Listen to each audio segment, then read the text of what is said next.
Hello, everyone. My name is Ian Rowe. And I'm Nique, and welcome to The Invisible Men, where we make the achievements of incredible men invisible no more. Hello, and welcome to the latest episode of The Invisible Men. My name is Ian Rowe, resident fellow at the American Enterprise Institute. Hello, I'm Nique, a member of the Leadership Network at AEI. Nique, as always, good to see you. Good to see you, my brother. Yeah, and our viewers know that we're all about highlighting Black excellence, trying to introduce our viewers to amazing men that you might not know, but are just doing some really great work. And today we have the pleasure of speaking with David Mahan. Hey, David, what's going on? Hey, it's a pleasure to be here. I've been looking forward to this. Yeah, it's good to see you, man. So, David, you are the policy director for the Center for Christian Virtues and the founder of Frontline Youth Communications, which you'll tell us about. But we always like to start with backstory. And I know, by the way, you have a big anniversary coming up, so we're gonna have to talk about that too. That's right.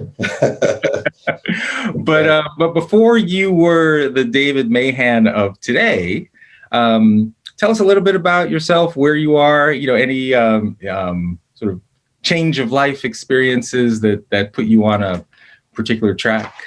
Man, I'm from Central Ohio, go Bucks out here in Columbus, Ohio. And so my wife and I about to celebrate 27 years in marriage. And we Congratulations. Yeah, thank you. We started out really rough. And, a lot of times folks will talk about what university they went to or what professor got them on the right track. We were teen parents, right? We were kids that messed up in the church and thought that it was over at 18 years old because of the consequences of our behavior. And the hand of God reached down and just put regular people in our path and turned our life around. I was 18, she was 19, and finally, I gave her a wedding ring on New Year's Eve. She gave it back on Christmas Eve because her grandmother, which was probably a true prophet, but never had the title, told her that two wrongs don't make a right, baby. And so she got herself together with the Lord. I got myself together with the Lord, and we got married April 17th, and which is tomorrow. And that'll be 27 years. But man, it was crazy. We made less than $11,000 the first year of our marriage. Moved into inner city Columbus, Ohio. We were homeless. You lived on love. Yeah, that's what it was. I mean, homeless for the first 2.5 years, living with family. Baby girl in the bottom drawer of a dresser with a pillow and some blankets because we couldn't afford a crib. No Winnie the Pooh, mobile or night light. She had a big orange strobe light from the grocery store across the way. And after our little honeymoon to the Ohio River in Cincinnati, Kentucky border, I put my wifey in the bed that my Uncle Richie died in just a few months before. And every day it was killing me. Doing the right thing was killing me. And I said, man, Lord, how can I get through this when I'm trying all I can do to be a man, to do the right thing? But I never had a father to show me or train me on how to do so. And so we just we figured it out, man. We got into a good church and put our kids in kindergarten, and the teacher told us that we probably need to take them out. And then we got the grade card. Our school districts have to give a grade card, and you probably know all about this, Ian, but they were failing every area but the passing rate. And so my wife and I could not make the choice to send our kids to schools that were worse than the detention centers I was working in as a volunteer in ministry. And so we homeschooled. We lived on one income, and she homeschooled our kids from that inner city kitchen table. And I worked multiple jobs, cleaned toilets, started a cleaning company, working at detention centers, and eventually the Lord enabled me to be a public speaker. I was asked to testify down at our state house on some legislation that would give us abstinence education money here in the state. And I just shared my testimony, and it was a big hit, and we got our funding, and And so I started speaking in schools all across the state, especially in detention centers and group homes, foster care. Didn't speak anywhere but detention centers for 8 years, first 8 years of my ministry. And then that led to national stuff. And, I started Frontline Youth Communications, and that's taken me all over the world, working with kids in Nigeria, Bulgaria, Costa Rica, just all over, doing youth development, implementing, designing programs for state, local, federal government. It's just been an amazing ride, man. And it's nothing but the grace of God. I've never been qualified for anything the Lord's led me into. Wow. I mean, it sounds like your faith, but dig deeper. Where did that come from? I mean, when you found out you were about to have a child, you're trying to do the right thing, but that is daunting. Like, when I had an opportunity, with all this policy stuff that's come up in the last 3 years, I had an opportunity. I was in DC on some national watchdog stuff. Star Parker's Cure was on her clergy network, and different groups like that with sexual health and Protect Child Health Coalition. I was in DC, and I was asked to testify before Congress. And I said, man, what am I going to talk about? How am I going to give my testimony without sharing Christ? He was like, Dave, that's what they want. They want, it's what Bob Woodson always says. If you got 75% of African-American families are living in homes with no father, kids are living in homes with no fathers, then let's talk to the 25% that succeeded where others have failed. And I was able to speak before Pelosi and Ilhan Omar, folks that would never be in this particular committee that I was speaking in. They had a film crew with Barbara and everybody in there. And it was just able to talk about how it was God's people, God's power, and God's principles that got us through. And man, that's what it was. Her family surrounded us in those early years. Her father was a veteran and, big boxer type guy. I was scared to death that he was going to kill me. And we got very close before he passed. And my family stuck there with us and mentored us. And we had some really good church folk. We had 60 families that homeschooled our kids together.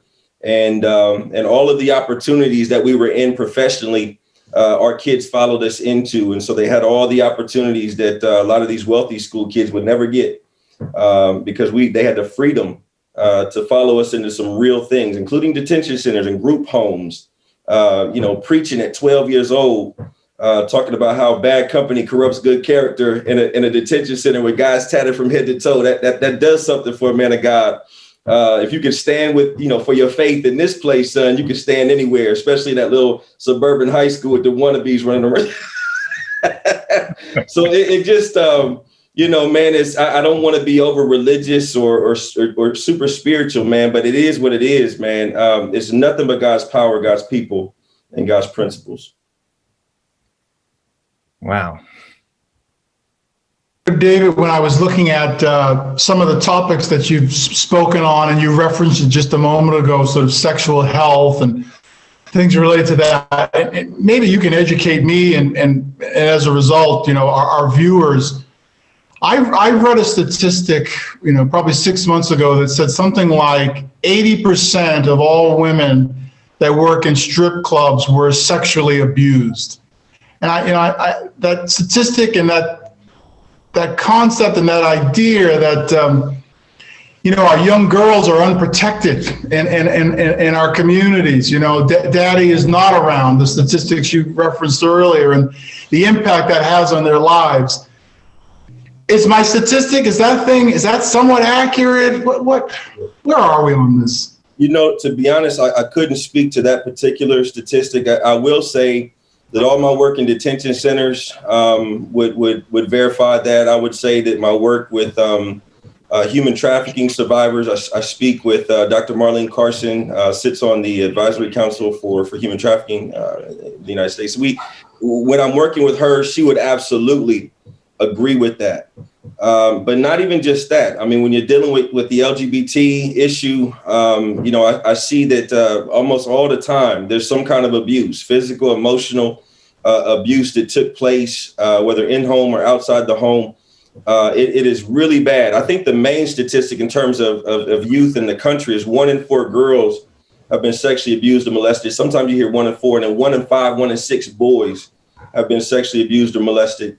And a lot of this is related to pornography. A lot of this is related to some of the underlying pathologies that our kids are faced with, especially in this time of COVID, when everything is virtual and online. And I share your concern in that area. But fatherlessness is a huge problem. I remember when I first started working with the human trafficking thing.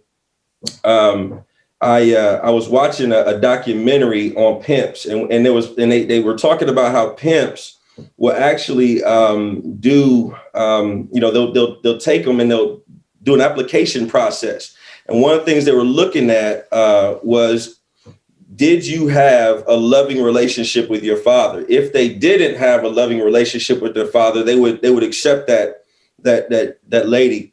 Because they knew when life gets hard here in a minute, you have nobody to run back to. But if she did have a good relationship with her father, they would not take that lady, because when life got hard, they knew they're going to go back to their father, their support system for protection. And so, it is a critical issue. And unfortunately, speaking of critical race theory, it seems like you cannot speak to those issues without, even as a Black man who's got my testimony, being called an Uncle Tom or, something of that nature, when these were the things that caused our people to thrive, even in hardships like Jim Crow and slavery. And for Black folks with degrees right now, y'all know I'm sounding like my mentor right now, to speak against the things that caused us to thrive, even when we had these issues. It's hilarious to me. It's saddening, honestly. No, you're raising a good point. I mean, someone actually just came after me recently saying, this whole idea of fatherlessness within the Black community is a myth. and I'm curious. No, seriously. No, I mean, look, in order to advance the dialogue, we have to be able to listen, because there are people who are genuinely concerned with outcomes for kids. They say this is a myth, right? I'm about to make a killing doing hood tours, and we're gonna all get these people to the hood. We're gonna have them talk to Pop Warner coaches who have to drive minivans because there are no fathers to get their boys to the field. We're gonna talk to school teachers who 80% of their kids are on free and reduced lunch, if not 100%. Because they live in single mother-headed households. Mom's working 2 and 3 jobs, or worse, mom is on welfare and there's not enough money for that child to even buy a school lunch. I don't know where they get these statistics from, but I've heard those same sentiments before. So how do you deal with it when you built Frontline and you create? Well, first of all, why did you create Frontline Youth Communications? So I told you I clean toilets, right? So we were, I started a highly favored cleaning company because the little place I was working selling cell phones, they fired their cleaning person. And so they said, Dave, you mind cleaning? And so my wife and I started cleaning. We brought our babies in there and we started cleaning. And then we needed the carpets cleaned. And so I bought a carpet cleaner. And then I met a realtor who he was a slumlord. And we would clean out those spots. And they said, man, we need the demolition crew. I said, I got a demolition crew. So I went to the church and I got some young people.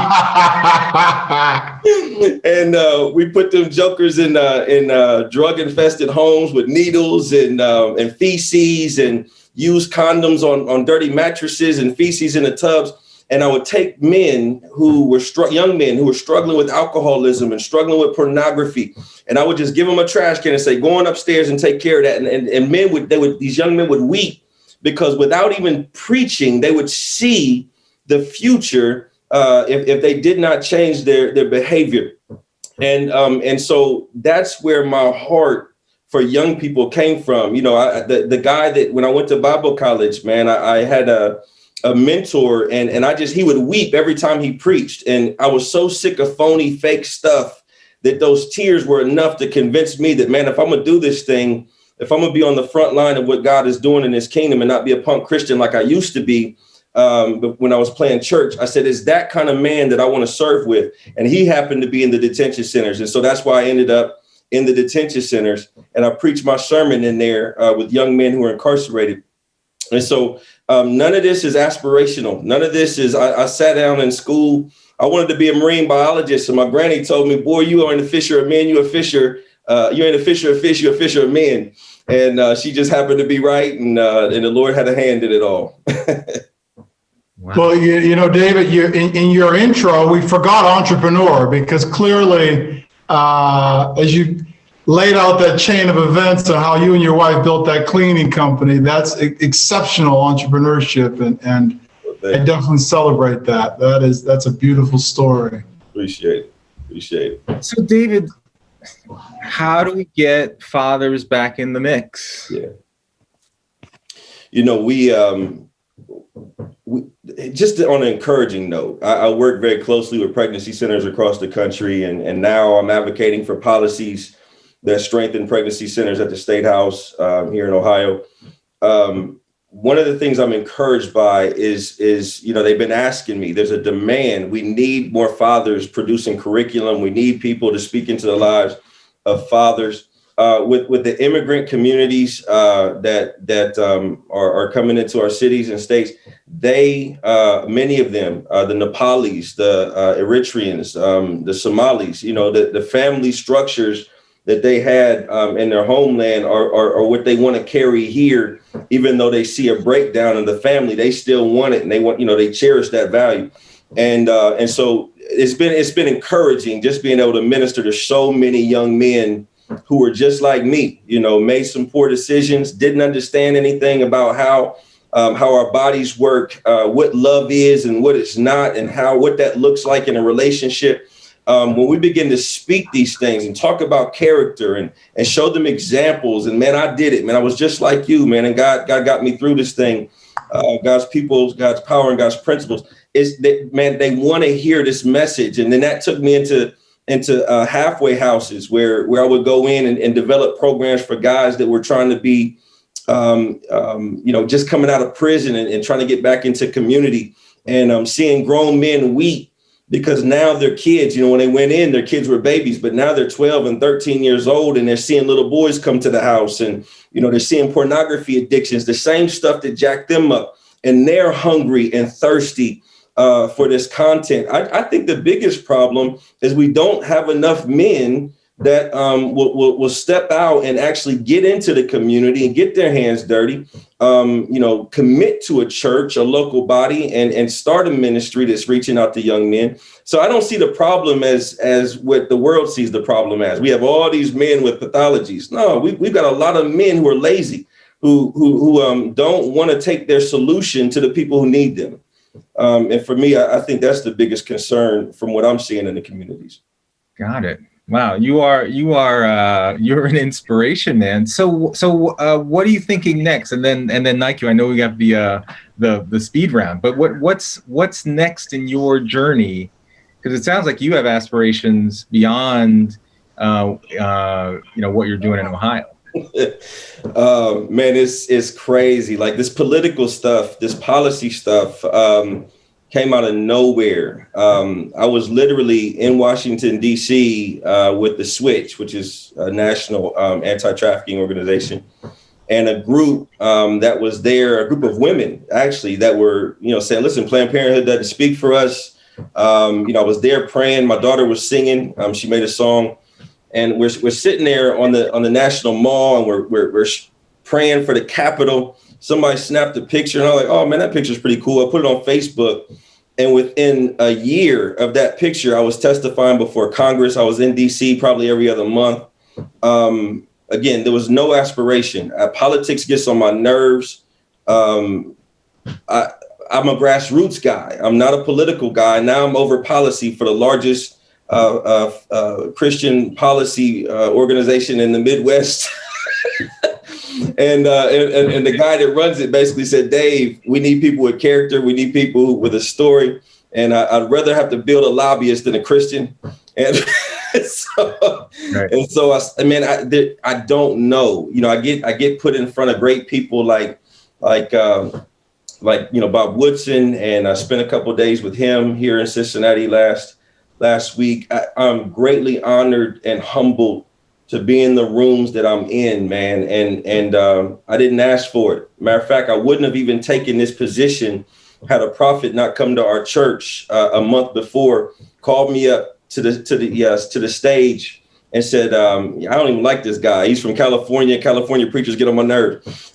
Skinny jeans and boots. But he brought me up to the stage and he said, Dave, he said, I know you don't want this, but you see it happening. I'm like, what is he talking about? He said, this political stuff. He said, when the phone call comes, say yes, because it's God's hand all over it, just like it was before. And like I told you, God started my journey in the schools, testifying before Congress at the State House. He started this new journey a couple years ago, testifying in Congress.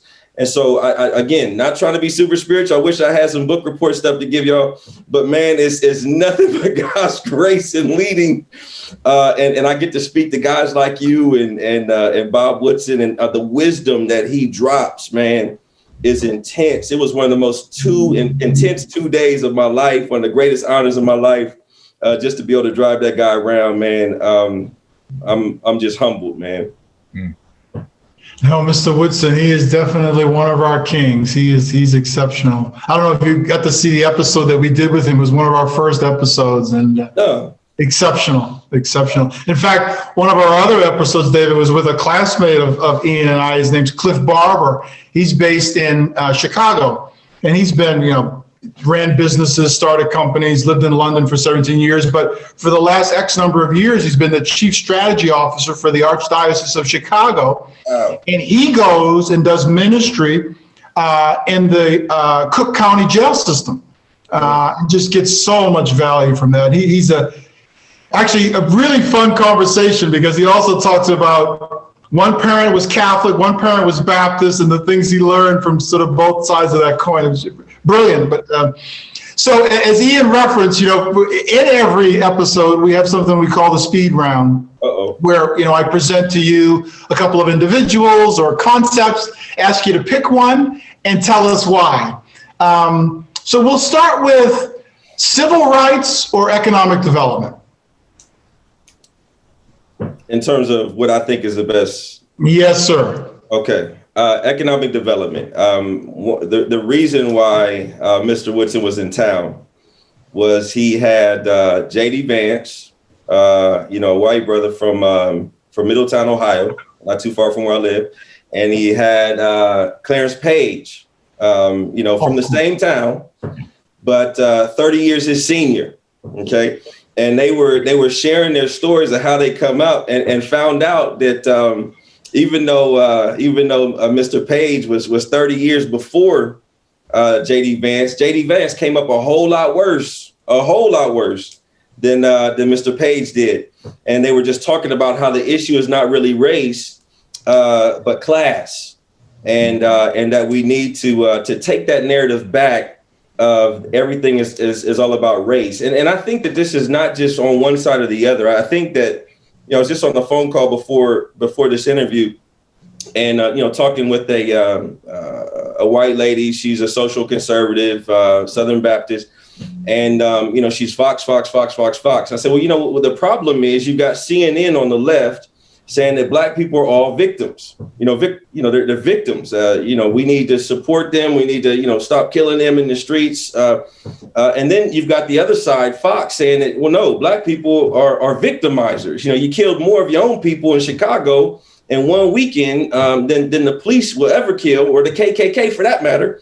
So you're not victims, you're victimizers. Meanwhile, you got guys like me, guys like you, trying to raise our families, trying to, put food on the table, trying to go to church and start ministries and be salt and light in the earth. And we are getting spoken over. We have solutions that nobody wants to listen to on either side of the aisle. And so it's definitely a class thing. And I love what the Woodson Center's doing by getting those 2,500 mothers together who have lost children to gun violence, and putting them together with rural families like J.D. Vance's families, that lost children to opioid addiction, as well as mothers in Silicon Valley who have lost children to suicide.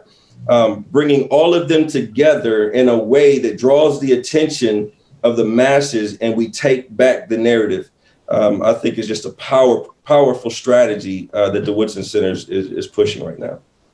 Very good. Next, Malcolm or Martin? Man, I'm telling you, at the beginning of COVID, I probably had 1 million breakfasts with young brothers asking me, are you a Mountain brother or a Martin brother, Malcolm or Martin? And man, I don't know if I should say this here because I meant to ask Mr. Woodson first, but I'm definitely a Martin brother, and so is Malcolm. When you talk about when these young guys are asking me, Malcolm or Martin, what they want me to say is that, I'm Martin. That's what they expect me to say.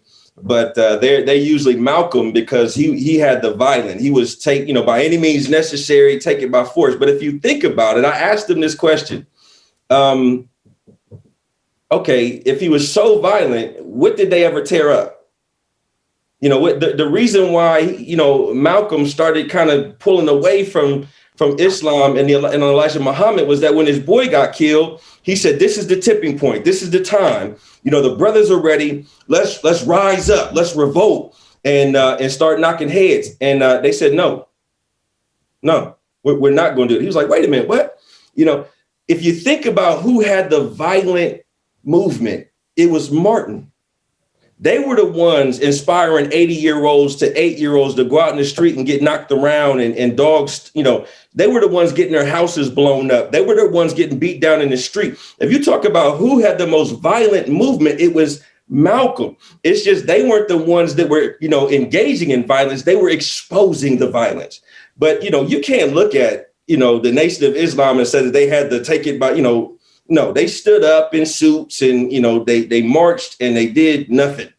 And then when Malcolm, started speaking and Mahatma Gandhi started speaking into Malcolm X, he finally started seeing the light and he started turning to be a Martin brother himself. But I can't believe y'all just asked me that, but that's cool.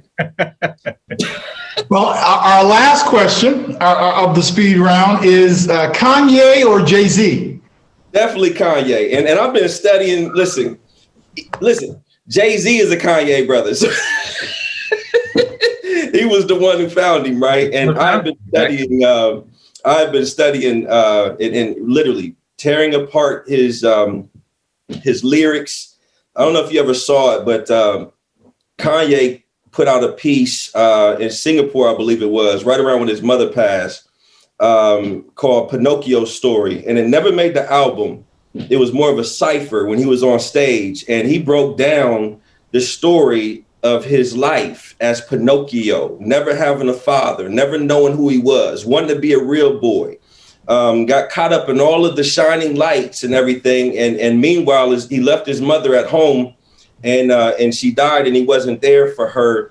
And he said, man, what would it be like to be a real boy? What could you stand to see yourself on TV, right? See me and see nothing. I mean, it was crazy. You got to look it up. But it's called the Pinocchio Story. And I showed that once in a state conference to about 1,000 young people. They emptied some detention centers. They brought them in the state of Georgia, and kids just begin to weep. But I used to use his stuff to talk about media. And I made this statement, guys. I said, he is on the brink of death. Either it will be a natural death by suicide, or it will be a spiritual death, and he will come alive in Christ. That was probably 10 years ago. And when we see what has happened over the last couple of years, we see how both are still at war with each other. And man, this is some amazing questions you guys are picking. It's crazy. Yeah, no, I mean, Nique, do you have another one? Nope, that's it. Right. So, David, I mean, it's interesting. The example that you just used, I mean, you using Kanye's image and that story in front of 1,000 young people. How do you balance how we make change happen? Because there is policy, but then there's cultural shifts, right? How do you get the Kanyes of the world? I mean, Jay-Z is married, had children within marriage, but that's not something that they normally talk about, right? So how do you get the culture to shift in such a way that it actually can influence behavior now? I think first thing we could do is acknowledge the importance and power of culture, especially in the Black community. It's like we have our policy views and then we have our culture views. So, we could be the pastor of a church, but send our daughters to a Jay-Z conference or concert, and be completely okay with that. I'd rather support a drug dealer who sells drugs to 200 people in his community than to support somebody like Jay-Z who's pumping demonic ideologies and suicidal ideologies, self-destructive ideologies, and to multiply millions of kids across the planet and somehow create this division in the mind of a Christian to say that it's okay because it's just culture. Even politics is downstream from culture. We have to understand. It was crazy when the Lord was leading me down the line of moving out of a career and industry that I was in for 20 some years into more policy, an advocacy role. I was sitting in a church service, guys, and I was at the altar, and on both sides of the altar, we have a door. And the Lord just showed me like the altar became like a stream. I'm a fisherman. I hunt and fish. And so when you trout fish, the trout stream is crystal clear and the trout are purple and yellow and different reds, and they're beautiful. And I saw that the altar was like a trout stream and Christians were just playing in the trout stream, kumbaya. And then all of a sudden, dead fish started coming down 1, 2, 3 at a time through the trout stream. And man, the fish were people, and the people of God were just ministering and nursing these fish back to health. But after a while, there were so many dead fish coming down the stream that the people of God became overwhelmed to the point where the people of God had to stop ministering because they themselves were becoming sick. And I started getting frustrated in this vision, like, man, we still having church, but man, shouldn't somebody go up the mountain where somebody's pumping pollution into the stream? Shouldn't a couple of us go up there, and start dealing with this from a policy issue, from a school issue, from a community level issue? Shouldn't somebody get on city council and deal with the people who are polluting the streams of our community? Not to say we all got to do it, but shouldn't somebody? And part of the streams that are being polluted, part of that pollution process is culture. And we idolize people who are killing us. And for too long in our community, and I've never been one, I use Kanye not to build him up, but to use him as a negative example and somebody who's self-destructing, but who was raised in the church and who has supernatural insight into culture. I don't feel like anybody has the insight that this brother has, as well as the gifting to be able to communicate to the common man what's going on in culture. That's why he's a billionaire. And also the fact that God could redeem that gift, even though that man was a fool at the time, God could redeem that gift just like he can redeem all of our lives as well. Wow. You just reminded me of the parable of the river. I use that all the time. Yeah, the parable in education. It's a story about babies coming down a river, and the town is trying to capture all these babies, and not all of them are surviving. And at some point, someone says, shouldn't we go upstream? Wow.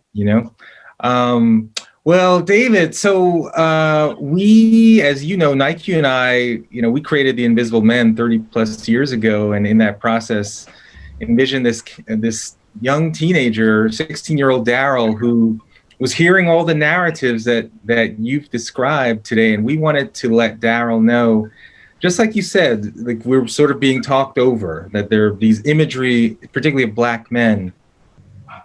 What is your message to Daryl? Because we've talked a lot about the challenges and your inspiration, but think about where you were at 16 years old, where Daryl of today is. What's the best advice you could give to him so he can find his way? In a nutshell, that Daryl can't do it on his own. Daryl needs God's people, God's power, God's principles, just like I do. I understand pull yourself up by your bootstraps. I get that. personal responsibility for sure, absolutely. But what happened in my wife and I's life didn't happen just because I had a good idea. I didn't have the education. I didn't have the mentorship. I had to find somebody to help me. And there was God's people. I had to make the choice. The one thing I had to do was make the choice of who was going to constitute that people group. And thankfully, I chose God's people. I had to choose. If my stinking thinking is getting me in trouble, I need to change that thinking. And my choice was, will I use the wisdom of man, or will I use the true wisdom of God? And then God's power. I can try to say, well, me being strong, or, I can build my body up, or I can run marathons and get my endurance up. But man, it was the power of God when my kids couldn't afford, or we couldn't afford food for my children. The doctor told me that my daughter had a disease that I couldn't even pronounce, Kawasaki's disease. We called upon him for his power to do what we could not. And so it's all of, all these things are easy. God's people, God's power, God's principles. But as a young man, he has to determine for himself where he will go to fill those three boxes. Will it be God, or will it be the world? And I make no small, I mentor a lot of young men over the years. But I mentor them in the word, even though 99.9% of my work is in the secular world, schools and detention centers and communities all over. I take Christ into that classroom, even if it's just through my testimony. They hear it in my passion, and they ask me, why do you care? Why do you even give a freak about what's going on? You yourself as a teen father, and now, you're going to try to tell this young man that you're speaking of not to do what you did. And one of the things I love to say when they ask me that, guys, is I pick that guy up out of the room and I say, what's your name? And he'll say, Sean. And I'm like, what y'all don't know about Sean is an avid bear hunter. And Sean in the middle of the inner city. And Sean, when he was 13 years old, was going bear hunting, and he saw these two trees and had a big pile of leaves in between the two trees. And he stepped between those two trees, and there was a bear trap under there. And boom, it hit Sean's leg. And he almost lost his leg, but the ambulance came and it saved his leg. And now Sean is 34 years old, and he's got Sean Jr. walking right behind him, bear hunting. And Sean comes up against that pile of leaves in the trees again. And he looks at it and he says, wait a minute, I know what that is, right? That's wisdom. I'm going to walk over that bear trap. And then he looks back at his son, Sean Jr. He says, man, should I tell him? Nah, I don't want to be a hypocrite. And so, he let Sean Jr. walk the walk that he walked without any wisdom behind it. Sean Jr. hits that trap, and his consequence was worse than even his father's. He lost his leg. How many would hit up Sean on social media and say, congratulations for not being a hypocrite? I think there's so many fathers that have the right message, that have the right passion, that have the insights, but the fear, because pop culture is saying that we're hypocrites if we tell our kids or people we love to not do what we did. But that's not hypocrisy, family. That's love. And the world is telling people like that young man you're speaking of that affirmation equals, health and wholeness and love, and disagreement equals hate and harm. And he needs a community of fathers and men around him to teach him otherwise. I think the best thing that young man can do is attach himself to wisdom, attach himself to power, and attach himself to people who he wants to be like, in a nutshell. David, thank you for joining us, man. That was inspiring. Thanks for having me. I will forever remember this story of Sean and a bear hunter. That was amazing. I just need to stay out the woods. Man. All right. Well, Nique, thank you for joining us, David, for another episode of The Invisible Men. If any of our viewers would like to see all of the episodes, just go to www.invisible.men. David, thanks so much for your time. Pleasure meeting you. My pleasure. This was a blessing, guys. Thank you. Outstanding. Thanks, man. Peace. Thank you for watching another episode of The Invisible Men. You can find other episodes at the AEI podcast channel on YouTube or the website invisible.men or wherever you listen to your favorite podcasts.